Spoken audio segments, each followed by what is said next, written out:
Chapter 1. The tiny nation where everyone is a millionaire on paper. Every single morning, 170,000 people cross an international border just to get to work. Not refugees, not migrants, commuters.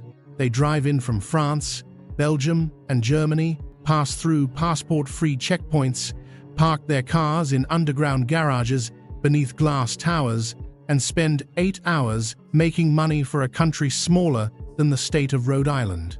Welcome to Luxembourg, a nation of 670,000 people sitting quietly between three of Europe's largest economies, a country where the average GDP per capita exceeds $130,000, making it the wealthiest nation on earth by that measure, where medieval castles overlook valleys so green they look digitally enhanced, where you can drive from one end of the country to the other in under an hour, yet somehow cross through landscapes that shift from rolling farmland to dense Ardennes forest to sandstone gorges that look like they belong in the American Southwest.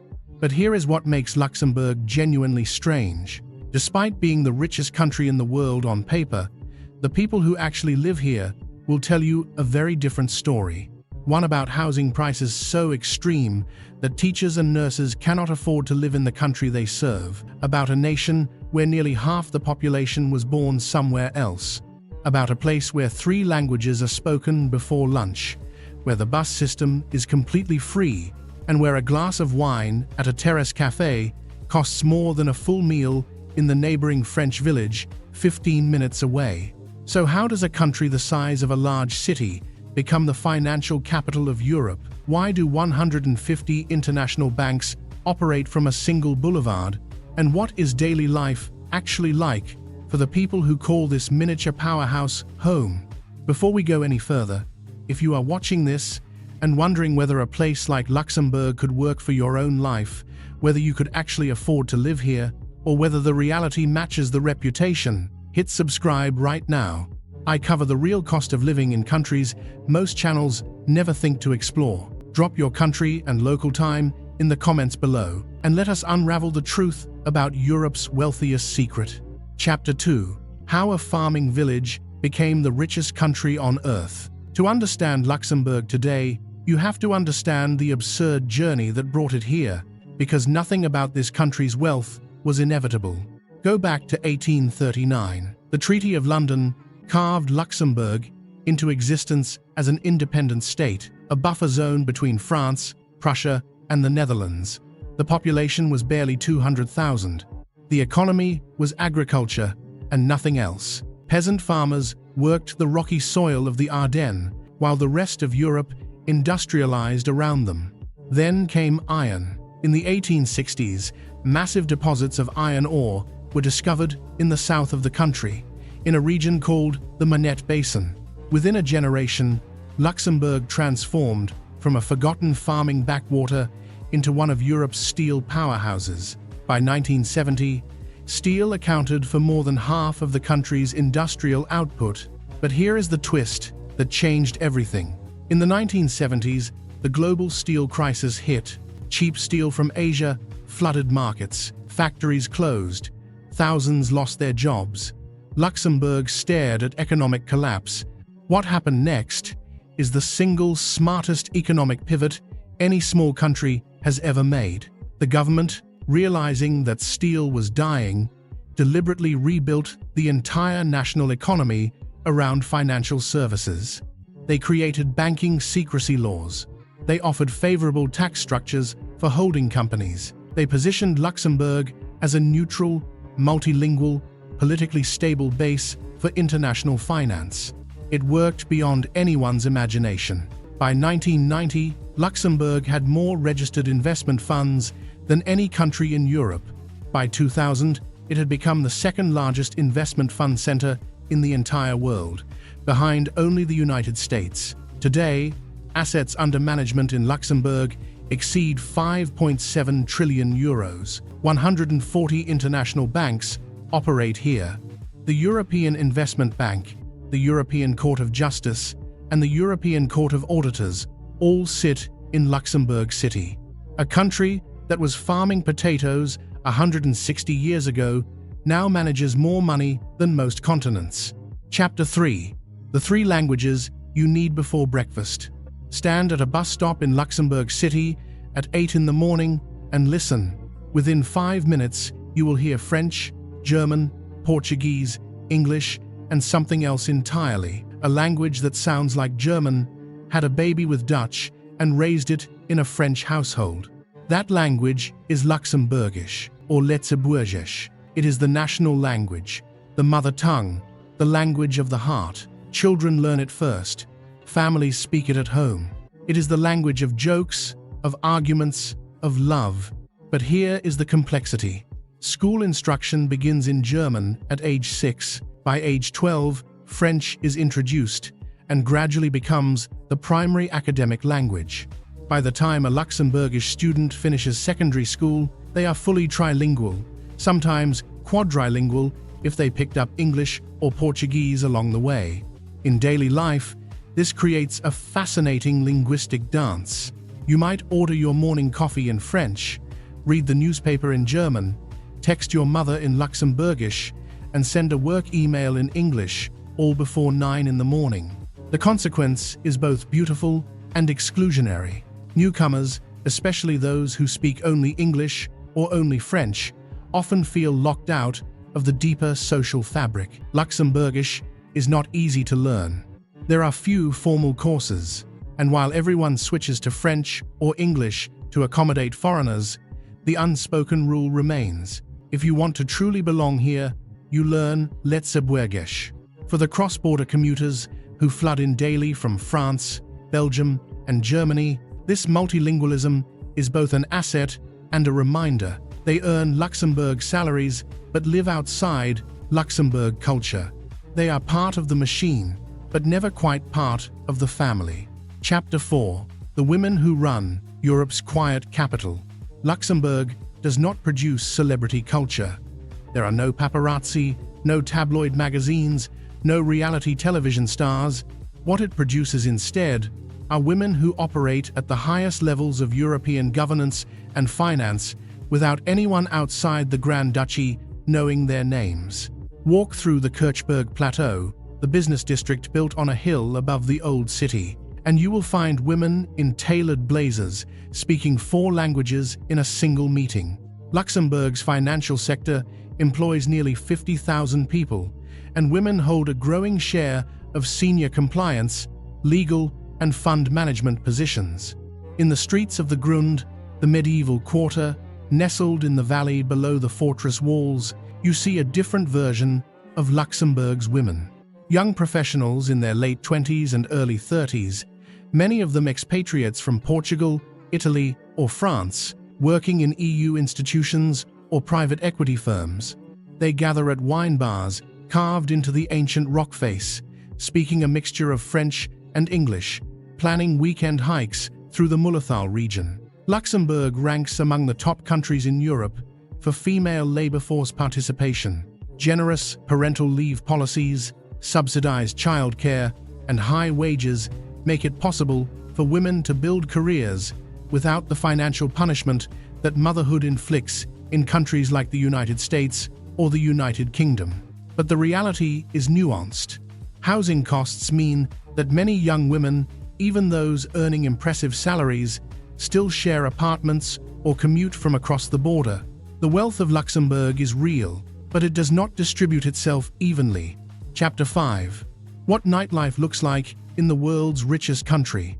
You might expect Luxembourg's nightlife to be all champagne lounges and velvet ropes. The reality is stranger and more charming than that. Luxembourg City has roughly 130,000 residents in the urban core. It is not Berlin. It is not Paris.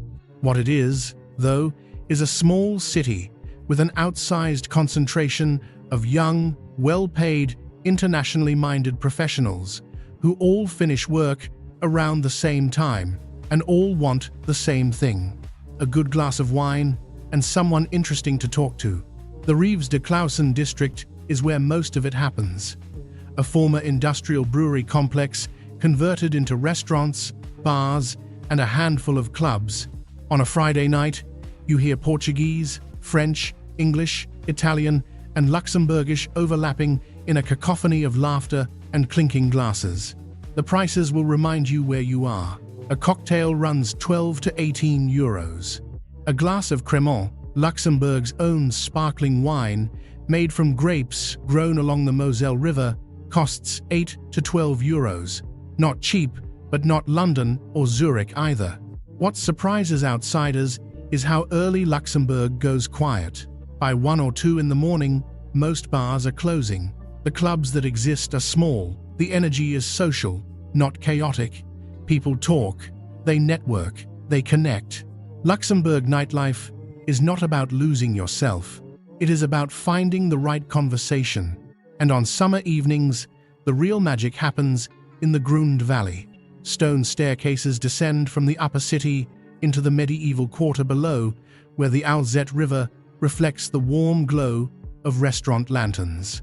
You sit at a table pressed against a cliff face, eating wild boar stew with a Luxembourgish Pinot Gris, and for a moment, the entire weight of this wealthy, complicated, beautiful country settles around you like fog. Chapter 6. The Dark Side of Being Rich. Now here is what the tourism brochures never tell you. Luxembourg has a housing crisis so severe that it threatens the social fabric of the country itself. The average price of an existing apartment in Luxembourg City exceeded 9,000 euros per square meter in recent years. A modest two-bedroom flat in a decent neighborhood costs between 700,000 and 1 million euros. A family home with a garden in the suburbs easily surpasses 1.5 million. For young Luxembourgers earning good salaries, even 60 or 70,000 euros a year, buying property in their own country has become a fantasy. Teachers, nurses, police officers, the people who make a society function, are being priced out entirely. Many now live in the French or Belgian border towns and commute in, joining the cross-border workers who keep Luxembourg running from the outside. The cause is simple mathematics. Luxembourg is tiny, only 2,586 square kilometers. The population has grown by over 40% since 2000, driven by immigration and the constant need for workers in the financial sector. But the housing supply has not kept pace. Zoning restrictions, slow construction, and limited land have created a bottleneck that pushes prices higher every year. The government has tried interventions, subsidized housing programs, tax incentives for first-time buyers, penalties for landowners who leave plots empty. But the fundamental tension remains. Luxembourg needs workers to sustain its economy, but it cannot house them. This creates a strange two-tier society. Those who bought property 20 or 30 years ago are sitting on fortunes. Those who arrived in the last decade are paying rents that consume 40 to 50% of even generous salaries. Chapter 7. The free bus system and why it actually works. On the 1st of March, 2020, Luxembourg became the first country in the world to make all public transportation completely free. Buses, trams, trains, everything. No tickets, no passes, no barriers. You just get on and ride. The decision was not charity, it was strategy. Luxembourg's roads were choking. The country has one of the highest car ownership rates in Europe, roughly 680 vehicles per 1,000 inhabitants. The daily influx of cross-border commuters added another 170,000 cars to roads designed for a fraction of that traffic.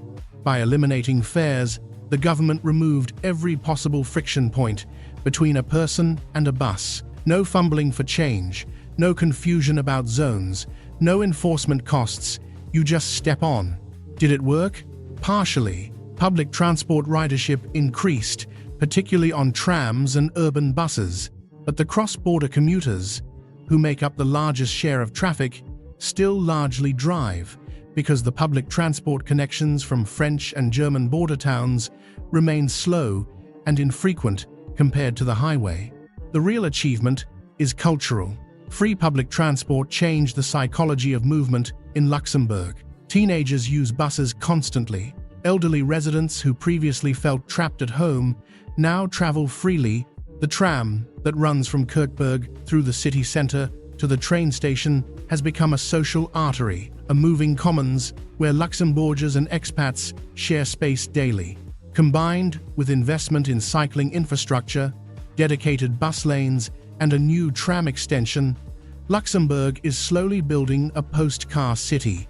It is not there yet, but no other country on Earth has committed this boldly to the experiment. Chapter 8. The food no one outside Luxembourg knows about. Luxembourgish cuisine is the quiet middle child of European cooking.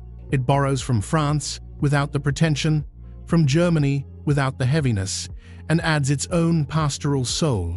Start with Judd Mat Gardebounen, smoked pork collar, slowly braised until the fat melts into silk, served with broad beans in a cream sauce and boiled potatoes. It is the national dish, hearty and unpretentious, the kind of food that tastes like someone's grandmother cooked it over 6 hours while gossiping with the neighbors. Then there is Boeneschlap, a green bean soup made with potatoes, bacon, onions, and fresh cream. Every family has their own version. Served with thick bread and butter, it is a full meal that costs almost nothing to make, but somehow tastes like comfort distilled into liquid form. Along the Moselle River Valley, where Luxembourg shares a border with Germany, the vineyards climb steep hillsides above the water. This is where Crémant de Luxembourg is made, a sparkling wine produced using the same traditional method as champagne, but sold at a fraction of the price. The local Rieslings, Auxerrois, and Pinot Gris wines are superb and almost entirely unknown outside the Grand Duchy. Annual wine festivals along the Moselle attract thousands, and winemakers open their cellars for tastings where a glass costs 3 to 5 euros. In autumn, the game season arrives. Restaurants across the country serve venison, wild boar, and hare in rich sauces with roasted chestnuts and red cabbage. A proper autumn dinner in Luxembourg feels like stepping back a century. Heavy white tablecloths, silver cutlery, and a silence broken only by the sound of good food being appreciated. Chapter 9. The castles you have never heard of. Luxembourg has more castles per square kilometer than almost any country in Europe. Over 50 survive in some form, from ruins on hilltops to fully restored fortresses open to visitors. Vianden Castle, perched above the Au River in the north, is the crown jewel. Built between the 11th and 14th centuries, it is one of the largest fortified castles west of the Rhine. Its Romanesque and Gothic architecture has been fully restored, and walking through its great halls feels like entering a painting from a medieval manuscript. Victor Hugo lived in Vianden during his exile from France and sketched the castle obsessively. Bourscheid Castle sits on a rocky promontory 350 meters above the Sûre River Valley. Its walls date to the year 1000. From the towers, you can see for miles in every direction, rolling green hills and dense forest stretching to the horizon. At night, the castle is illuminated, and from the valley floor, it looks like something conjured from a fairy tale. Beaufort Castle, or rather two castles side by side, a medieval ruin and a Renaissance manor, sits in the Mullithal region, surrounded by moss-covered sandstone formations. The medieval ruin includes a dungeon and a torture chamber. The Renaissance building has a blackcurrant liqueur distillery that has been producing since 1928. Clairvaux Castle in the north houses the family of man, a photography exhibition curated by Edward Steichen for the Museum of Modern Art in New York in 1955. It contains 503 photographs from 68 countries, exploring the universal human experience. UNESCO listed it as Memory of the World Heritage. Chapter 10. The Mullithal Trail and Little Switzerland. In the east of Luxembourg lies a landscape so unexpected that early travelers called it Little Switzerland. The Mullithal region is a labyrinth of sandstone gorges, towering rock formations, dense beech forests, and crystal-clear streams that cut through moss-covered valleys. The Mullithal Trail spans 112 kilometers, divided into 3 routes. Route 1 passes through the Wolfschlucht, a narrow canyon where the walls press close enough to touch on both sides. Route 2 crosses the Schießentumpel waterfall, a three-armed cascade tumbling over black rock into a pool surrounded by ferns. Route 3 winds through open meadows and past ancient farmsteads. What makes this landscape remarkable is its geological origin. Millions of years ago, this region was a shallow sea. The sandstone that formed on the seabed was later uplifted and eroded into bizarre formations: mushroom rocks, natural arches, caves large enough to shelter entire families. During both World Wars, locals hid in these caves. During the Battle of the Bulge in 1944, when German forces pushed through the Ardennes in a final desperate offensive, villagers in the Mühlethal region took shelter underground for weeks. Today, the trail is peaceful. You walk for hours, hearing nothing but birdsong and the crunch of leaves underfoot. The air smells of wet earth and wild garlic. And at the end of each stage, a small village offers a warm meal and a cold beer for prices that feel almost reasonable by Luxembourg standards. Chapter 11: The Expat Reality and the 50% Problem. Here is a statistic that defines modern Luxembourg more than any other. Approximately 47% of the resident population was born in another country, nearly half. No other nation in Europe comes close to this ratio. The largest foreign community is Portuguese, making up roughly 13% of the total population. They arrived in waves, beginning in the 1960s and 70s, recruited for construction and industrial work. Today, Portuguese culture is woven into Luxembourg's fabric. You hear Portuguese in supermarkets, in construction sites, in restaurants. After the Portuguese come the French, Italians, Belgians, and Germans. Then, a growing community from the Balkans, from India, from China, from Brazil. Luxembourg City sometimes feels less like a European capital and more like a small United Nations. Every cafe, a different language. Every neighborhood, a different origin story. For expats, the experience is paradoxical. Salaries are high, infrastructure is excellent, safety is remarkable, but social integration is notoriously difficult. Luxembourgers are polite but reserved. The trilingual requirement creates an invisible barrier. Many expats report living in Luxembourg for years without making a single local friend. The expat bubble is real. International schools, English language social groups, communities organized by nationality. People find their tribe within the broader diaspora rather than integrating into Luxembourgish society. It is comfortable, but it can be isolating. And yet, many stay. They stay for the safety, for the schools, for the salaries, for the proximity to Paris, Brussels, and Frankfurt. They stay because Luxembourg, for all its social distance, offers a quality of life that is genuinely difficult to match anywhere else in Europe. Chapter 12: What it actually costs to live here. Let us talk real numbers, because the reputation of Luxembourg as unaffordable deserves nuance. Rent for a one-bedroom apartment in Luxembourg city center runs between 1,500 and 2,200 euros per month. Move to the suburbs or smaller towns like Esch-sur-Alzette or Differdange, and that drops to 1,000 to 1,500. Cross the border into Thionville, France, just 20 minutes away, and a similar apartment costs 600 to 800 euros. Reverse. Groceries are 10 to 15% more expensive than in France or Germany. A liter of milk costs around €1.40, a loaf of bread 2 to 3 euros. Eating out at a mid-range restaurant costs 30 to 50 euros per person with wine. But here is where the math gets interesting. The minimum wage in Luxembourg is the highest in the European Union, over 2,500 euros per month, gross for unskilled workers, and over 3,000 for skilled workers. The median salary across all sectors exceeds 5,000 euros gross per month. Healthcare covers nearly everything. Childcare is heavily subsidized through a voucher system. Public transport is free. University tuition at the University of Luxembourg is €400 per semester for most programs. Taxes are progressive, but the overall burden is moderate compared to Belgium or France. So is Luxembourg expensive? Absolutely. Is it unaffordable? That depends entirely on whether you work inside the country or outside it. For those earning a Luxembourg salary, the cost of living is manageable. For those earning a French or Belgian salary while trying to live here, it is crushing. Chapter 13. The festivals that stop the country. Despite its reputation for quiet efficiency, Luxembourg knows how to celebrate.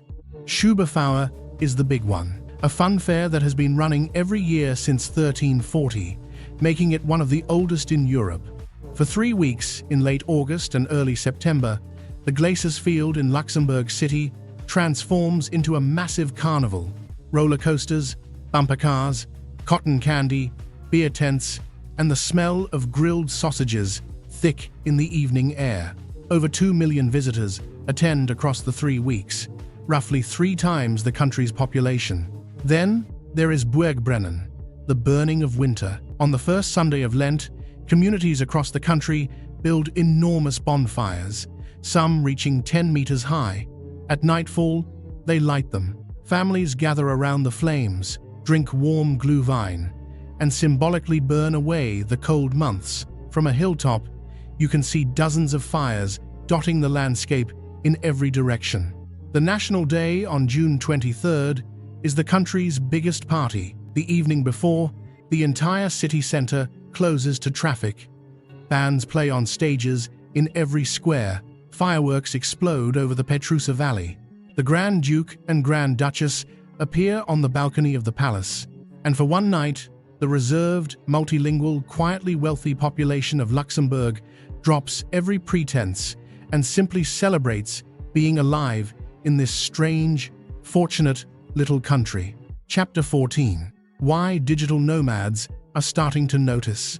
Luxembourg was never on the digital nomad radar. It was too expensive, too small, too corporate. But something is shifting. The country's internet infrastructure is among the best in Europe. Average download speeds exceed 200 megabits per second. The government has invested heavily in fiber optic coverage, reaching even rural villages. Co-working spaces have multiplied across Luxembourg City. The free public transport, the safety, the central location, within 2 hours of Paris, Brussels, Frankfurt, and Amsterdam, all make Luxembourg surprisingly practical as a base.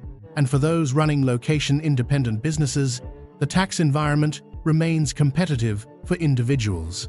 But the real draw is something harder to quantify. Luxembourg is calm. It is orderly.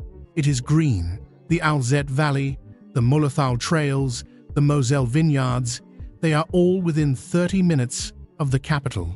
You can finish a workday, drive 20 minutes, and be hiking through a medieval forest or tasting wine overlooking the river.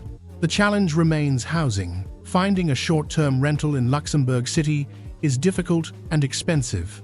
Most digital nomads who try Luxembourg end up in border towns, commuting in for meetings or social events while enjoying French or German rental prices.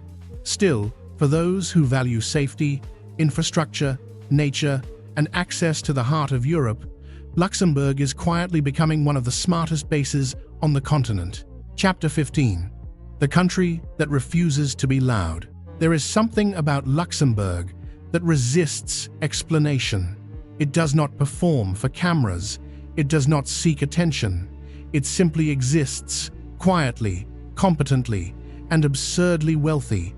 The Grand Duke waves from his balcony once a year. The bankers go home at 6. The Portuguese construction workers drink espresso at corner cafes. The French commuters drive back across the border. The Luxembourgish grandmother speaks a language that half the world has never heard of. And the country keeps running, keeps growing, keeps accumulating wealth at a rate that makes economists scratch their heads. Is it perfect? No. The housing crisis is real. The social isolation for newcomers is real. The environmental cost of a car-dependent commuter culture is real. The inequality between property owners and renters grows wider every year, but there is something undeniably compelling about a country that figured out how to be rich without being flashy, that invested in free buses instead of supercars, that preserved its castles instead of demolishing them for condos, that kept its forests instead of paving them over. Luxembourg is not for everyone. It is too quiet for some, too expensive for others, too small for those who need a metropolis. But for those who find it, who settle into its rhythm, who learn a few words of Luxembourgish and discover the warmth hiding beneath the reserve, it offers something rare, a life that works. So tell me, would you trade the noise of a bigger city for the calm of Europe's wealthiest secret?